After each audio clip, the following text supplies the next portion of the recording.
Bonjour à tous, je suis le sergent Emeric, chef d'engin au régiment d'infanterie chars de marine.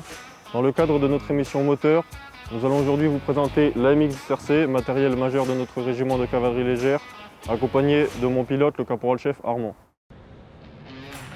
En service depuis 1980, l'AMX-10RC a été de toutes les opérations extérieures. Depuis 41 ans, il a subi de nombreuses transformations, allant de l'amélioration du blindage aux équipements optiques. Quels sont les atouts de ce char qui lui ont permis de durer? L'AMX-10RC est un engin blindé d'environ 16 tonnes. Il est équipé d'un moteur Baudouin de 280 chevaux et de 6 roues motrices. Il est également équipé d'un système de variation de garde au sol qui lui permet de franchir à peu près tout type d'obstacles. L'AMX-10RC est fait pour les missions de reconnaissance et d'appui. Pour ce faire, il est équipé d'un canon de 105 mm et de deux mitrailleuses de 7,62, une en coaxial et une en superstructure sur la tourelle. Il est équipé de moyens optiques permettant l'observation de jour comme de nuit. Il peut également combattre en ambiance NBC. Je laisse maintenant la main à mon pilote pour vous expliquer toute la partie pilotage de l'AMX-10RC. Bonjour et bienvenue à bord de l'AMX-10RC. Avec moi, le caporal-chef Armand, vous allez pas vraiment apprendre, mais découvrir comment on pilote cet engin blindé de 16 tonnes.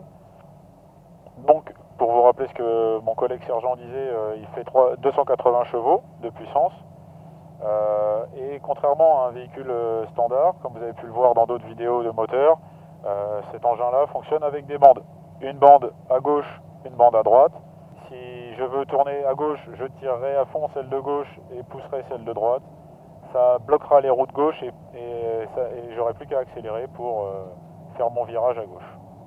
Et inversement pour aller à droite. J'ai aussi également un système de variation de garde au sol qui est ici présent et qui me permet donc sur route goudronnée de rouler à une certaine hauteur, de varier ma garde au sol d'une certaine hauteur, et sur le terrain, quand j'arrive sur les grosses pistes ou comme on peut le faire, certains collègues ont pu le faire au Mali, dans le sable, rouler en mode terrain, avoir une garde au sol plus haute et de pouvoir passer à peu près tous les obstacles. Vous avez pu voir sur ma boîte de vitesse, je suis passé en première vitesse et je vais sortir. On est parti.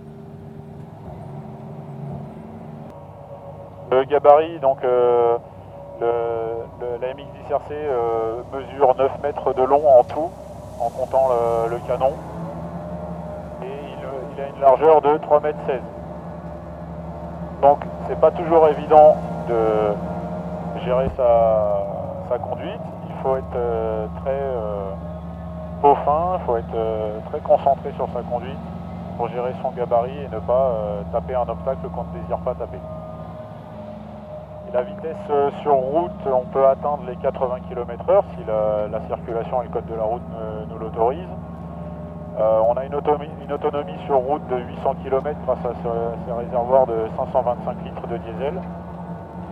Sur terrain, le char va consommer 35 litres de diesel à l'heure, ce qui fait une autonomie d'environ 15 heures en mode combat. Pour la visibilité, donc, je peux conduire là sur route en tête haute, la tête sortie. En mode combat, il va falloir que je ferme ma trappe de pilote pour me protéger des ennemis. Ce qui m'obligera du coup à conduire avec seulement ce qu'on appelle des épiscopes. C'est un peu le même principe que le sous-marin et périscope. C'est-à-dire que c'est un système de jeu de miroir. Moi je regarde dans une vitre, cette vitre a un miroir, ça me permet de voir ce qu'il se passe dehors. Donc ma visibilité est extrêmement réduite et c'est mon chef de char et le chargeur qui sont en tourelle qui vont m'aider dans la gestion de mon gabarit afin de ne pas tomber dans un fossé ou de percuter un obstacle non désiré. Actuellement, l'AMX-10RC est en voie de remplacement par l'ERB Jaguar. C'est donc un char qui sert la France avec efficacité qui va nous quitter. Il fait déjà partie de la lignée des chars français qui ont écrit l'histoire.